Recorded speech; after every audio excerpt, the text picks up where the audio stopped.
Alrighty, what is going on with my fellow Marvel Rivals gamers? It's your boy, Coach Apxche, and today we're doing a VOD review of Magneto, our homie Jada Man. This guy likes getting coached, man. He's trying to get better. Let's get her done. For those of you who do not know how to play Magneto, we'll do a quick overview of the abilities, and then for those of you who do, I'll put a timestamp right here so that y'all can skip ahead. And let me actually move my camera so it is not in the way of anything, and I'm actually gonna make it really small. So it's really not in the way of anything, but I'm not going to remove it because I know y'all love seeing my face. It's really tiny though, really, really tiny. All right, so first things first, we'll go over the abilities and then we'll go over the team up. So ability one is going to be your shield. Basically, you're going to put that up. That ability will eat any projectile that goes toward it, whether it's an ultimate, as well as just, primary fires, right? Really good for just eating a high burst damage, but it just doesn't last as long as other shields do, obviously, and it runs off of a meter. So even if you get your cooldown back, if the meter is low, the shield won't last as long, right? So be mindful of that. This ability here is going to be your alternate fire. Basically, you throw like a metal spike forward. This can actually be regained over time, which is the little circles on your back, as you can see there. Basically, the more full the circles are, or the little bars on your screen, we'll show you the power level they're at. I believe it's only 2 now, so it's either like no crowd control or crowd control. It used to be like 3, I believe. And then these abilities will be your bubble. So this one, I believe, will be for your teammates. This one will be for yourself. Obviously, you can bubble yourself or you bubble your teammates. It's going to give you a short moment of protection. It probably is like 200, 300 health. It's pretty nice. And then the damage that gets eaten by this bubble will actually go and convert into these metal rings on your back. Now, a Magneto's ultimate is going to be, he charges up a meteor that's made of metal. And he creates, like, I'll draw it out to make it easy to understand. He creates like an aura or a field of where basically if any kind of projectile goes in, it'll get eaten up and it'll go into the ball. You have a meter where as that meter fills up, the ball gets stronger, but if you let it fully fill up, it'll break. And yeah, you basically just use that to let it charge up and throw it at somebody. Things like that, counter ultimates, and as well as, a lot of supports, their heals are projectiles. So if you see that a tank's really low and they're about to, get a lot of healing resources, by you doing this, you can actually deny that healing and force the enemy supports to ult in a situation where they probably wouldn't want to, right? So instead of them countering an ult, you can pop your ult and force that ult out early, and then basically create an opening for one of your teammates to get an ult. Now to the team up. This team up is an Emma Frost team up, correct? Yes. Basically what it allows you to do is you temporarily go invisible, and then as you come out of that invisibility, you have a clone, which has a good amount of health. It's not one shot, and it allows you to basically double your damage, right? And then get 2 charges of your abilities. So you can like bubble yourself, bubble your teammate. So if you bubble teammate and bubble yourself, as well as if you use your shield. That's 2 shields that are up, and just more damage overall, right? So I like to use that ability anytime I'm going to use my bubble, because why not? If I'm going to get a bubble on somebody else, why not, put one on myself too, right? So anytime you're going to bubble, or when you just really want to get out a lot of damage, I'm cool with using it as well. But the bubble usage is probably the best. So we're playing on Clint's Heart, right? This is a Grandmaster gamer here. So with that being said, we're going to try to be a little bit more harsh and more specific. So as we're rolling out here, we need to be thinking about what our team is and what their team is. Obviously, when you're in spawn, you're going to get an idea of what your team is. And then so that when you're outside of spawn, you know what kind of team they have, right? So we understand that we have an Ultron, a Sue, a Punisher, Iron Man, and an Emma. So your comp is going to be very pokey, very pokey, right? Not a lot of hard engages, right? But you really want to make sure that we're abusing the fact that we have a lot of poke from our support, our Iron Man, and our Punisher, and really just abuse getting angles. So when we think about this, right, taking a straight on fight, it could be a thing, right? You could just straight fight up mid, but you can also abuse the fact that you have lanes here where you can go as a Magneto. You can pop this open, so now this wall's open, and you can create lines of sight for your Punisher. So the goal here, in my opinion, would be primarily, we should probably look for a push on the right side. Your Iron Man can float around here, throw some shots off. If he really needs to get to his teammates, he can like that, right? But I feel like pushing the right side of the map is always usually the best choice for most comps, especially if you're running 2 tanks. And then you can always have somebody floating mid who can quickly rotate to your team. So if I'm you, and if you have any kind of comms, I would call out to my team, hey, let's go right side, just so we can get that positional advantage. Just pushing into this, right? Like, as you're pushing down main, you got to just think, like, hey, like, they could be up here, you're getting angles, they could be over here, getting angles, right? It's like, there's a lot of angles you kind of expose yourself to, and it's such a narrow choke. Like, why walk through that, right? Why walk through it, unless you absolutely have to, you know?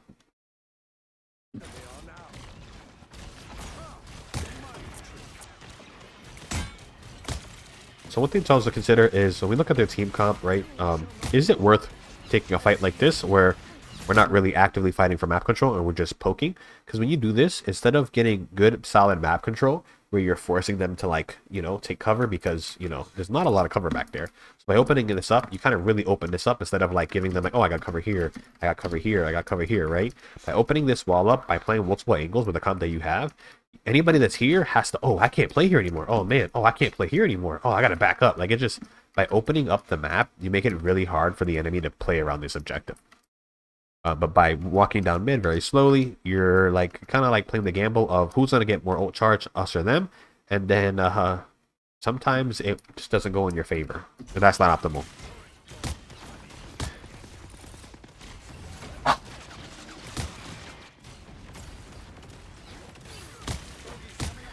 But their cap really can't go in because y'all have too much like backline damage and sustain. So he's just gonna chill there. So I would really focus on trying to get an alternate angle here so that I could try and, you know, get some damage out. The Mag does a surprising amount of damage. Oh, you're down a tank here, unfortunate.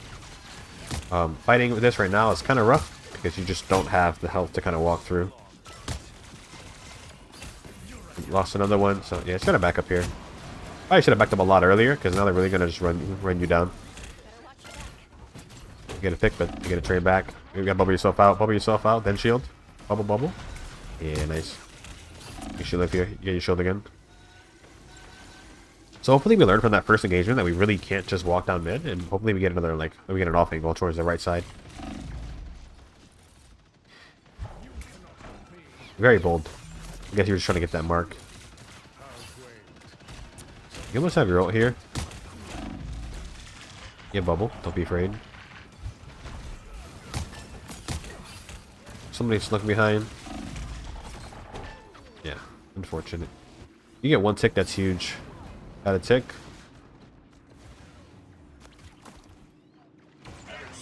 Y'all got one tick, so at least y'all can guarantee that.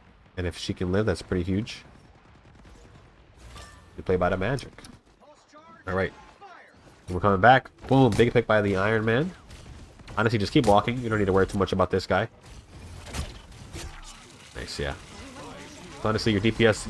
So, if we're not really probably going to go over it, but as you can see, what had happened to kind of open this up was that your Magic and your Iron Man flanked around the right side. Magic got a... I don't even know what the word for it is. I can't remember. But he basically got a point, right? He got a tick, right? So Magic got a tick, pulled them all back. They weren't really in the good positions. They weren't really paying attention. Iron Man gets a double kill with his ult, right? And that kind of cracks this point open, right? So that should kind of just give you an idea, just an example, right, of why pushing the right side is very strong. Because it didn't work until your DPS did it. Like, y'all weren't able to figure it out, basically. Nice. What about yourself? Nice. Nice. He just wasted his ult. So he's not really going to be able to do anything, just if your supports kind of just keep each other alive. Yep. So he wasted his ult. We know he doesn't have his ult moving forward here. You don't necessarily have a specific ult to counter, other than like a Shark ult. But Shark already popped his ult, and they already used Iron Man ult. So you're kind of like almost free to use your ult, other than the what's his name ult. There it is, right there. Dunk on him. Nice, good job. Really good play. So one thing that I would say is you got to be a little bit more resistant when it comes to giving space. Yeah, you just lost your support. So if you notice that and that's why you're backing up, that's cool. But I would have just stayed up here with my shield until I'm absolutely forced to drop, and then I'll drop. So just because I really want to emphasize maintaining space. Because if they're not going to punish me for staying up here, I'm going to stay up here. right? But if they are, then I can drop, right? And I'm cool, right? But just be a little bit more willing to just, or unwilling to just give up space. Here we go. Take high ground. Go height, go height. Imagine how much easier it is to hit him when you're on high ground. Nice. Go to height. Shoot the mushroom. Ah. Always fight for height. Why? Because by controlling this, you have, you make it harder for them to retake through here. If they're up there, you have an easier time shooting at them, as well as you can always just drop down. You can make a hole into this wall, I believe, as well, to kind of rotate back and forth if you really need to. As well as just like if they don't contest you, you have free height here. You have just a broad overview of the battlefield, right? Which is really nice, really, really nice. So I definitely fight for height, because what you're doing down there, you can be doing the same thing, if not more, from up top.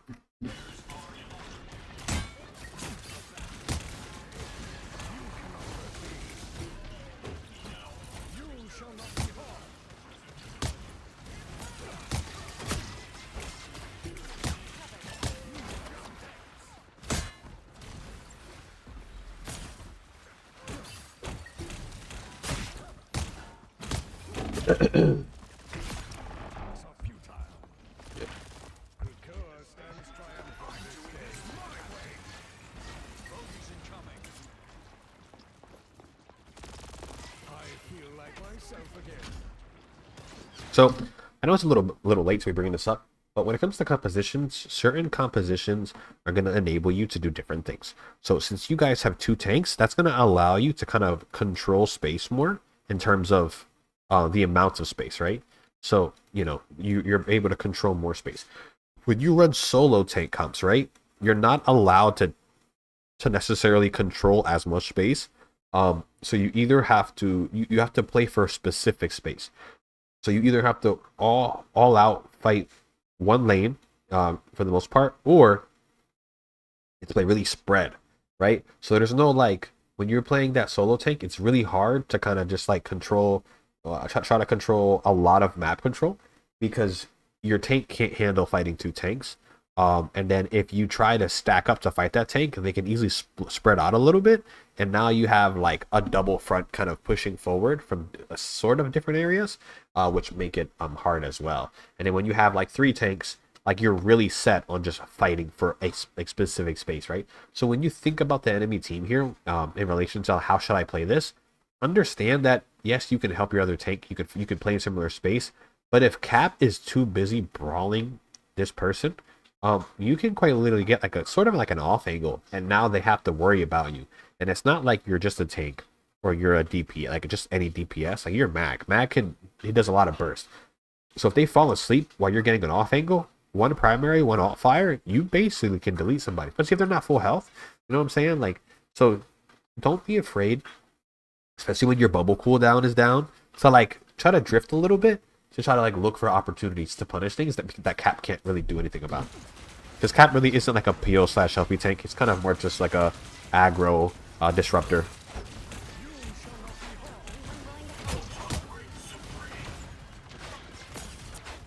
Yeah. And Mag can kind of PO, but he's really more of an enabler. You're not really gonna do anything against him here. So what I would do is I would just focus forward, right? Like you're not going to eliminate this guy. Shots are gonna be hard to hit. And he's probably not going to be able to eliminate anybody either, especially because you have both of your supports up and they'll probably keep each other up. So what I would prefer to see would be just you using your shield to block healing, or just look to do damage here, right? Like do not allow them to get into this aura here so that they can get that movement speed and that bonus health.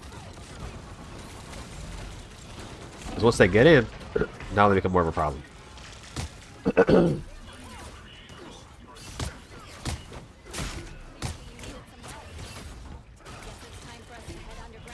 Nice, you guys are winning that engagement. And that was good ult usage by your team. Trying to hit that Cap is going to be really hard. I would just shoot at the shark. Nice. So take space, you earned it. You know what I'm saying? You don't need to take too much. When it comes to taking space, we just need to think about like what space can we control very easily. so that we don't have to like just flat out fall back, or like where do we want the fight to happen, right? So if we know that they have a lot of like poke and they like a lot of angles, you know, if we sit back and we allow them to kind of just take space and get whatever angles they want, right? That's allowing them to play into their strength. Vice versa, if we take certain positions, we can deny them that strength. So what I would do is, this is not really the best angle to kind of fight from. It's very narrow. You don't really get to see a lot, and it's very easy to hide from. So what I would say is, if I were you, I'd probably look to like kind of play around here so that I can still kind of help out my my Emma with bubbles and things like that. But as well as if they try to come here and get this angle where they can see really deep and like play here and maybe like walk up a little bit, you know, they have like this angle, they have this angle, like they have a few angles they can play from this side. As the mag, you can start here. Notice that they're pushing up on you, and you can quite literally just kind of, you don't even have to like fully contest them, but you can kind of walk them out. And let's say you do, they don't want to contest you, they're too afraid. Now you can sit here, poke from here, shoot them in the back, whatever, and you have a health pack to play off of. And then hopefully you have a support who's like, oh, my tank's there. So your support can play here, give you heals when needed, and then also help the main lane from here. And then from here, if they just like fall asleep and don't pay attention to you, you can sneak up, you can walk up. Okay, yeah, you have like a lot of routes comparatively to just stacking with your other tank and mate. I'd really like to see you slowly drift towards the left, especially because like everybody else is on the point. Like you don't gotta go too deep, but just I would say take that high ground.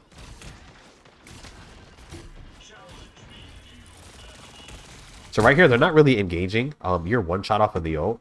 So like you really don't even need to like engage here. Why? Because you'll hit like 1-2 shots, you'll get your ult. But by you sitting here and doing damage to them, and especially if you continuously do damage or just allow them to do damage to you, they're gonna build their ults up, right? Even if it's like, oh well, they already have ults, but the Hela now is gonna like hit a few shots maybe, and then just build her ults up. So I'll say just don't even give them the chance. You know, if you already know you're one shot off an ult, like don't force it unless you know they have one that you need to counter right off the rip, which they don't because they switched off a pun to the Hela. But like imagine like you see how like you're here, right? Imagine if you were like here, right? You could shoot a little bit deeper, right? You could shoot this guy behind the tree a lot easier, as well as, you know, you can get this route as well.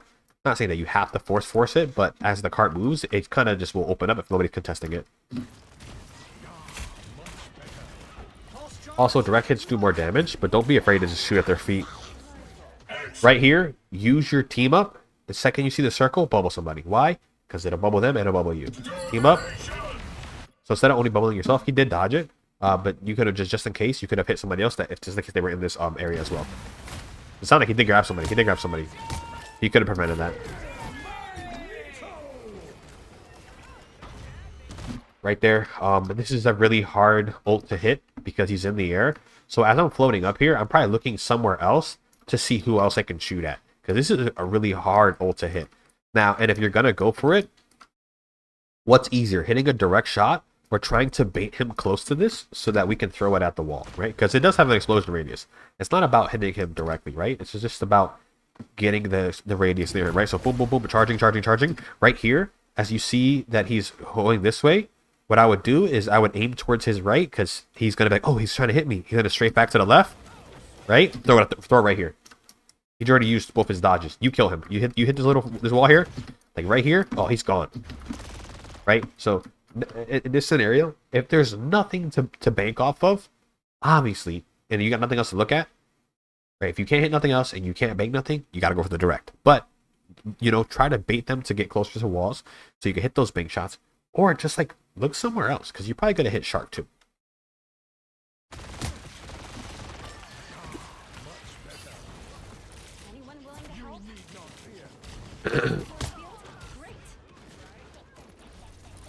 Oh, that Shark just walked by you, half health. That's a pick. Sue is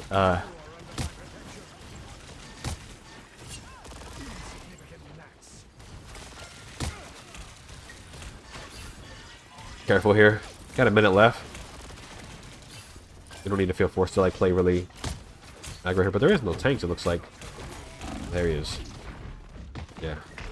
So, I mean, I don't know where your Emma was for that longest time, but like you were kind of just up there, and I wasn't really a big fan of that. Like, if your Emma's not there, if your team's not there, which doesn't really seem like they're really there, like we shouldn't really be up that close. If I go back a little bit, kind of just watch it over, like your Emma kind of like dips back, you know what I'm saying? And you kind of up there by yourself. This guy's over here, this guy's over here, like they're nowhere to be found. Your other support's probably unalive, which seems to be the case. So yeah, just try to be more aware of your team. A good habit to get into is just occasionally looking back, just so you can have an idea of where they're at.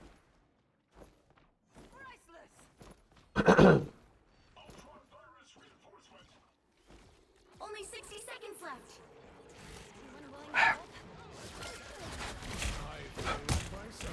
Enemies on approach. Piece of cake.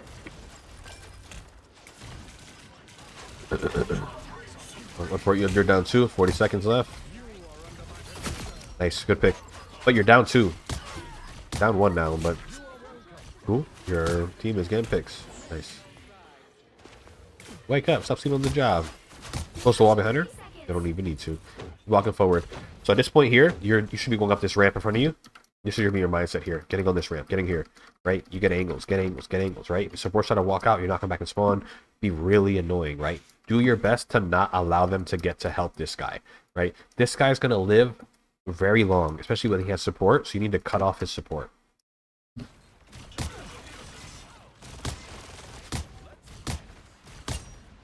No, oh, nice. Nice shot. Floor. Now don't overextend too much where you don't have natural cover to play off of. Use your team up. Use your team up. Use your team up. Yeah, so see right there, he grabs somebody. You could have prevented it both. It's probably because you don't know that you can bubble yourself and a teammate. Because for some reason when you use it, I'll just draw it out. You use your team up. And you like kind of go forward. Your thing will be kind of behind you. So when you bubble forward, he'll bubble forward, he'll bubble you, and you bubble somebody else. That's kind of how it goes.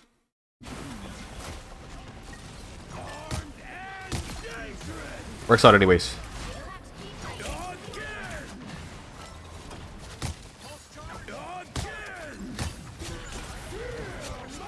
Stay low enough.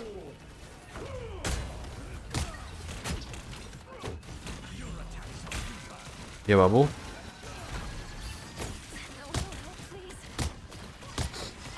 You got off. Did somebody get on for you to buff like that? Oh, they poured. Okay, cool. So they probably called that out to you, or you heard it. I didn't even hear that port. I'm not gonna lie.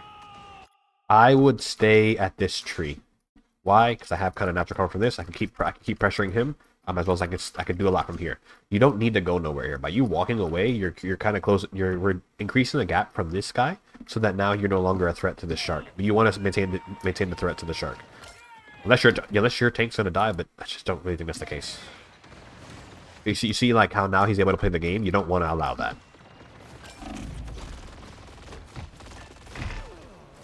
So,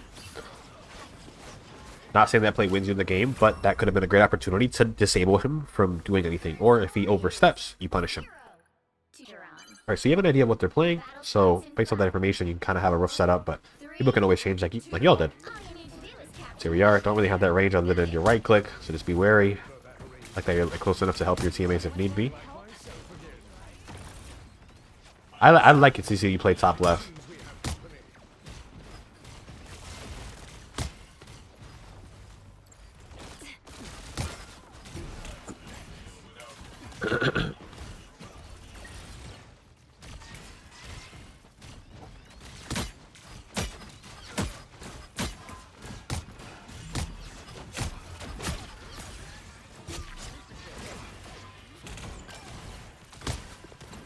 Bubble, I'd bubble her just to reduce the damage she's taking. Yeah.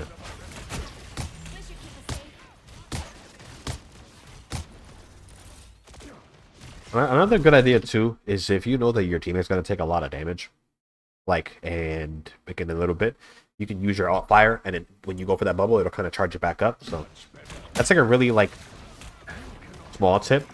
A lot of people overemphasize it, but oh, don't let him die. Your penny, your penny. Your penny! Oh, he lived. Thank the Lord.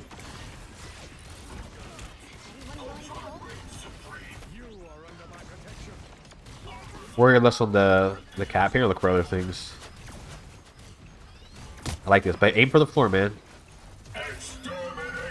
As much as I would love for you to hit direct shots so you can get the utmost damage at your skill level, mechanically, that's just not seeming like the case. So instead of oh, well, I'm practicing. It's ranked. We want to win, right? Shoot the damn floor. I'd rather you get 75% to half damage than get none, right? So if you miss 2 shots, 3 in a row, especially, start shooting the floor. happens to me too. Everybody has off games. You know, maybe I got something in my eye, allergies. I didn't sleep enough. Like, and that could be plenty of those reasons. Could be your cause as well. Maybe it's just not. It's not a bad mechanical day. Like, or maybe you don't have bad mechanics. Maybe it's just a bad day, right? So, just make sure that we're not leaving damage off like on the table by trying to be too efficient. You know.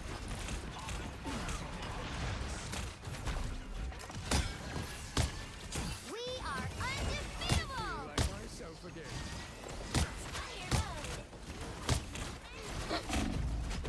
You're spending too much. So now that you're definitely listen to her when she's ulting and stuff like that. But don't be afraid to give up space and don't be afraid to give up a tick. Like right now, you lost a teammate, things like that. And you could have maybe backed him a little bit, helped him out, given up a tick or two. Who cares? As long as you win the fight, that's all that really matters, right? It sucks to give up ticks, but sometimes you have to, right? It's not about I can't let them get any progress on the point. It's about not giving them the point, right? So I don't care if they get 99%. They're almost there. If y'all deny that at the end of the day and win, that's all that matters. You know what I'm saying? Especially since you've already captured it, so you already crossed that barrier. It's not like, oh, we have to deny the tick because we didn't get a tick, you know? So be mindful of that. So I'd call for my team to reset because y'all are definitely not going to get back in time. I would set up a disc choke here. I think I like playing this close corner, and just fighting for this early space. And then if you lose, you can get another fight on the high ground behind you. Unless you have like a lot of range, or you want to really play from far away, then I get that. But you don't have to. Also, in my opinion, especially now that I'm on solo tank, I probably wouldn't want to play Mag anymore. I probably want to switch to the Emma. Why? Because as the Emma, I can really bully the enemy tanks. Like, Emma is really good at brawling tanks. Magneto, on the other hand, he's really good at enabling, and he's really good at fighting DPS, but he's not good at fighting tanks. You are under my protection. Extra shield. Yes, please. Hell unleashed. You have your ult here if you need it.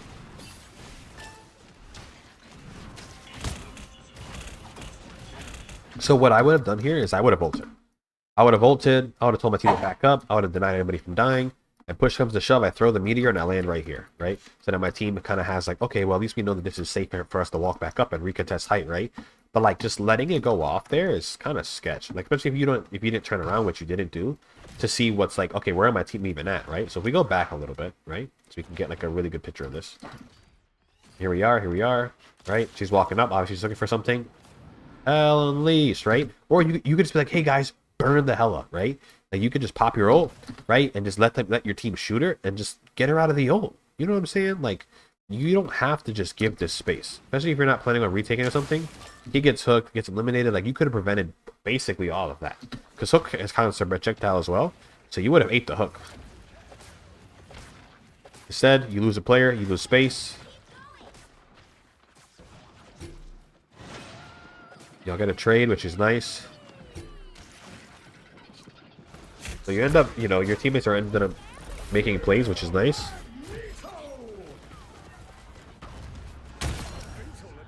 That was definitely a I was like, I think this is, I swear. But it was a hard shot. It was not easy in the slightest.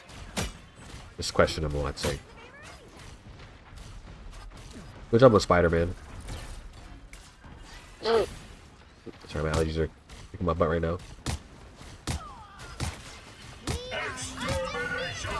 They're gonna just take the space here. Gotta give it. Don't be afraid to bubble yourself if you need to. Avoid your teammate. Yeah, so you're spending too much time looking away from them. Like I would rather you just backpedal. You played it long enough to know the maps basically by heart. You shouldn't have to like look where you're going.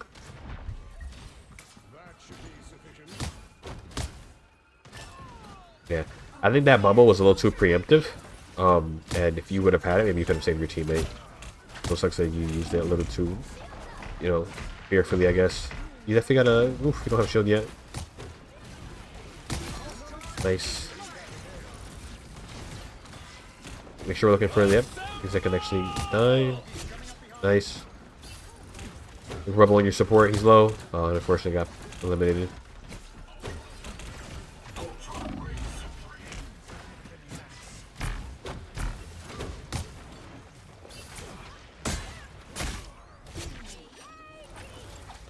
Alright, we got a minute 40. Nice. We're coming up here soon. Don't really have many ults to counter, other than the Hela ult, if anything. But just denying healing can also be nice too. I mean, you actually, I don't even know if you can deny heals because of the kind of supports they have. But they actually have like really bad like sustain heals. They have like poke heals where they can kind of just like heal up little stuff, but not really sure what the Kappa's doing. You probably didn't have to peel back for that. You probably could have stayed at that corner.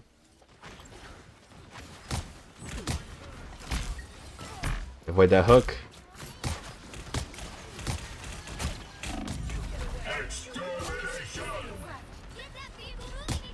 Oh my god, double.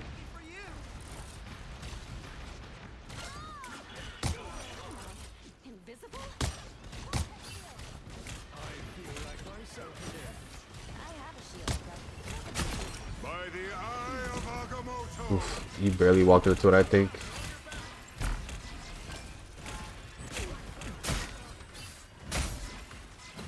Nice.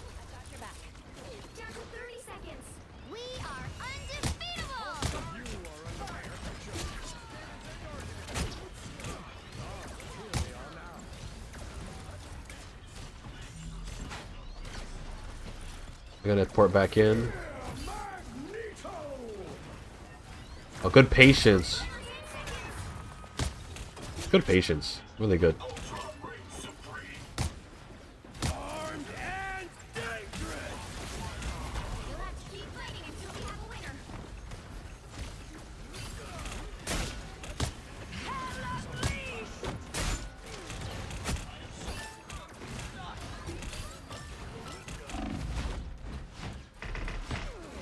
Oh, unfortunate.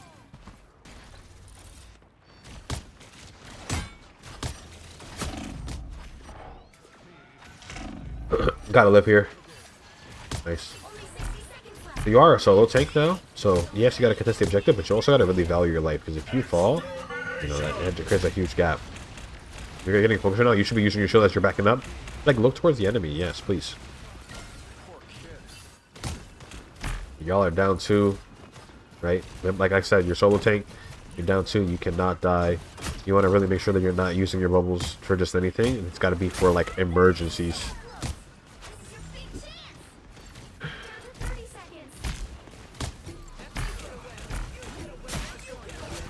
Nice. Spider-Man's going crazy.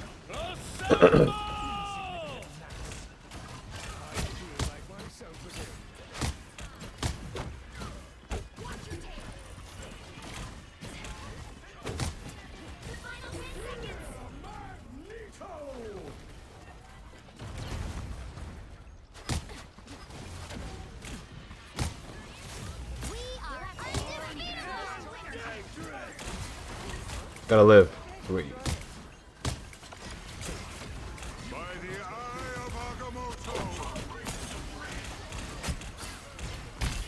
Put up by Ultron.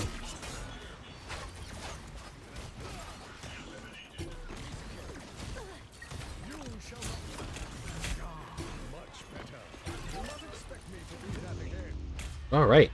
That was actually a really good game by you. Not too much I can talk about, but there are some things that I can bring up that I think will be pretty useful, right? So, to the notes we go. All right, so these are going to be your notes for today, right? So, number 1 is going to be to respect your enemies. What do I mean by that, right? One thing that I see you do a lot, and this wasn't the only game, I've seen you do it in your cap gameplays, and it's because your sensitivity is pretty low, right? Is walking away from whether it's 1, 2, or in these scenarios, a near full team, while not using any cooldowns and having your back to them is crazy, man. Yeah, an example I can give you: if someone walks up to you and you know they're about it, and they're telling you, "I'm gonna punch you," are you gonna turn your back to them? No, that's outrageous, right? You're gonna keep your eye on them. You're gonna maintain distance to make sure that you're safe, right? To make sure that if anything happens, you can react to it. By you walking away with your back turned, a lot of the times, right? You're gonna get punished for it. The better you get, you're gonna get punished for it. I know it's like, oh, but I don't want to turn my sense up. then it's like you gotta just suck it up and just stare them down as you're walking away, or turn your sense up so that you can like flick back and forth really quickly, and stuff like that. I feel like you might be valuing your aiming ability too much on tanks, whereas your movement and your ability to be very aware is more important. As well as you can always train your mechanics at a higher sense, right? You just slowly increase it, get used to it, slowly increase it, get used to it, right? So that you can play at a higher speed, especially since you're on controller, right? Like I said, I know there's limitations on controller. It's hard. You aim with your thumb, but if you can aim now, if you increase your sensitivity by a little bit, you really probably won't notice it. You'll get used to it, and then you just slowly get faster and faster and faster, right? So yeah. Number two, be be less willing to give space. Like sometimes I get it, but like I want you to push your limits. I want you to test how much can I get away with, right? Because that's going to be the difference between a good player and a great player, right? Is like, oh, he like you know, you're on the brink of death, right? But you've been in this situation before to where you know that it ain't gonna be enough to put you down. So you maintain a certain amount of space, your team heals you back up, and now you got the space and you're good to go. But especially with certain heroes, where when you drop from certain heights, when you give up certain space, it's really hard to retake it, right? So really understand what kind of space are you giving up, how valuable it is, right? And I know in the situation I pointed out, it probably wasn't the biggest deal, but a little example like that, I can promise you in bigger examples, you're probably doing the same thing, right? So it's just a good habit to build. Yes, sometimes you got to give space, but sometimes you got to maintain space, and it's a little risky, but that's the game, right? It's risk management, right? And number three is going to be hard shots. Hard shots are nice, but not at the expense of damage output. Like going for the direct hits is amazing as Magneto. If you're hitting your shots, right, you're doing so much damage. But if you miss 2, 3 shots in a row, brother, shoot the floor. Like I peaked what Celestial 2. I've scrimmed against some decent teams. I missed 2. Just because I'm a good player too doesn't mean I don't miss. Everybody misses. But just you need to have the understanding, like, okay, like today or right now is not my moment. Let me just shoot the floor. I have a projectile that explodes. Let me take advantage of that, right? Obviously, go for the directs, but just maybe aim at their legs so that even if you do miss the direct, you're hitting the floor. It's just going to really increase your damage output than flat out missing and watching that shot whiz by them and hit nothing, right? And those are going to be your 3 tips for today. Nothing too major, but definitely things that I think if you continue or just incorporate into your gameplay in general, it's definitely going to help you get take that next step to continue to improve, right? As you get better, things get like the improvements get smaller and smaller, and it's not because they don't matter as much, but it's because the higher you get, it really starts to become the little things, right? The little things start to really, really matter, right? So yeah. With that being said, I hoped not only you, but everybody else enjoyed this VOD review and learned something along the way. For anybody who is interested in getting free coaching, you know where to find me. Just got to use the link down below in my description where you can join my Discord and then use the VOD review submission channel to submit a VOD review, and I'll get to it as fast as I can. I am starting a new series where I'm kind of documenting my path to getting onto a pro team or developing with a team to become a professional. So the coaching output definitely will be reduced, but I'll still be doing it as much as I can because I love helping the community. I love helping people get better at the thing they love because that meant a lot to me when I was up and coming, right? So with that being said, hopefully you guys have a great morning, afternoon, night, wherever you may be. God bless, and I hope to see you guys in the next one. Take care.